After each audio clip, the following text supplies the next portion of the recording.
Draymond Green of the Golden State Warriors was arrested for assault. Apparently, he was at a nightclub and a fan was taunting him, and he slapped the fan. This happened on Sunday. He was released with a $200 bond, and there were no injuries. Draymond Green has an arraignment on July 20th. If he's convicted of this crime, he could face a maximum of 93 days in jail and a $500 fine. What can we say about Draymond Green? This is just silly. This is the same Draymond Green that cost the Warriors the championship because he got suspended. If he doesn't get suspended for game 5, who knows what happens? They probably close it out right there, but his temper cost them the championship, and now even off the court, the temper is causing problems. He probably won't see any jail time. It'll probably just be a fine. It could even get settled. But still, there's no reason for him to get into any kind of trouble. It's annoying when you see celebrities, athletes getting into trouble that they don't need to get into. Hopefully, this is the last time Draymond Green gets into any kind of trouble, off the court, on the court. He's too good of a player to do this to himself and to do this to his team. He really let his team down in the finals, and they gave up that 3-1 lead. It was embarrassing. In other news for the Warriors, Larry Sanders.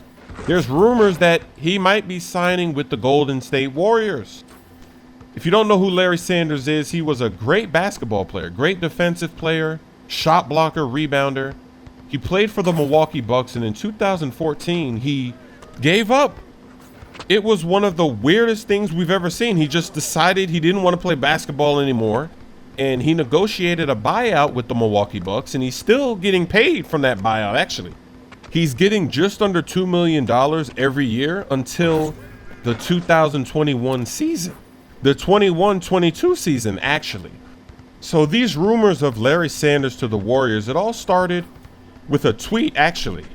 Because apparently, Larry Sanders has been working out recently in California. He's been working on his game. And he put out this tweet where he used a picture from the movie called The Warriors. And that's what he did. He just tweeted a picture from the movie. So everybody's like, oh, you're signing with the Warriors? But then later he posted another tweet with a picture of a Cavalier. So people are saying, huh? Why would you post these two pictures? What is he? Is he trolling? So nobody knows. But what we do know is that the Warriors would only be able to offer him a minimum contract. But that might not even matter because he's still getting paid off of his contract that he had with the Bucks. So maybe money doesn't matter. But at the same time, it's kind of hard to believe because a guy like Sanders, this was a guy that was second in the league in blocks, and he was averaging just under 10 rebounds a game. A guy like that is going to get a lot more than the minimum if he actually does decide to come back, because he's a good player. He left because he was battling anxiety, depression. It was really weird. So if he does decide to come back, he's going to draw interest from a lot of teams, and they're going to offer more than the minimum.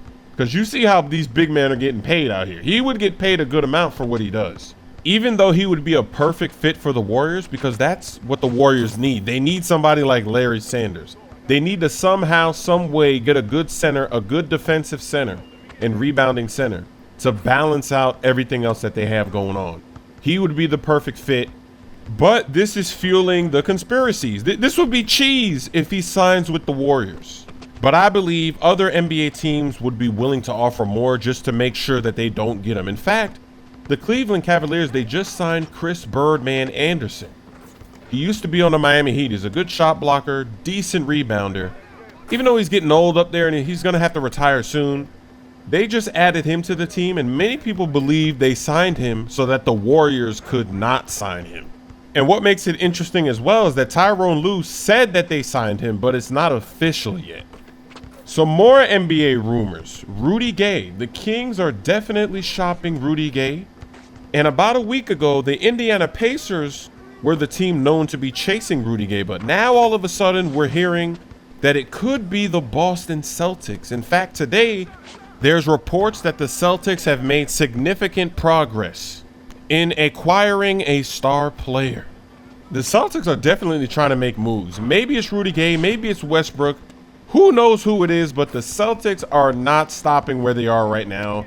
In fact, Sullinger, they just made him an unrestricted free agent. They renounced his rights, and the Toronto Raptors just picked him up. So that kind of gives you a hint. But the interesting thing about Rudy Gay is that he's not a star. I don't think you would consider Rudy Gay to be a star. So maybe they're targeting DeMarcus Cousins or Russell Westbrook or Jimmy Butler still. Who knows what they're doing?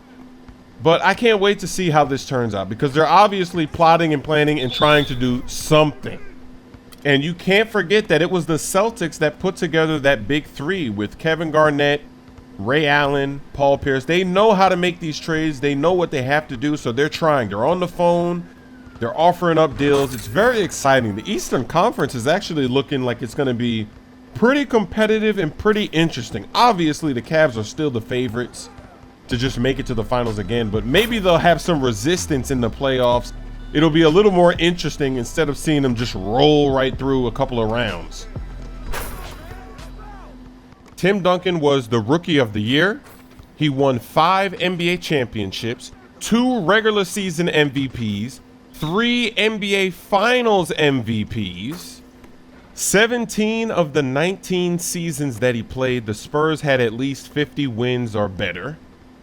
He's the only NBA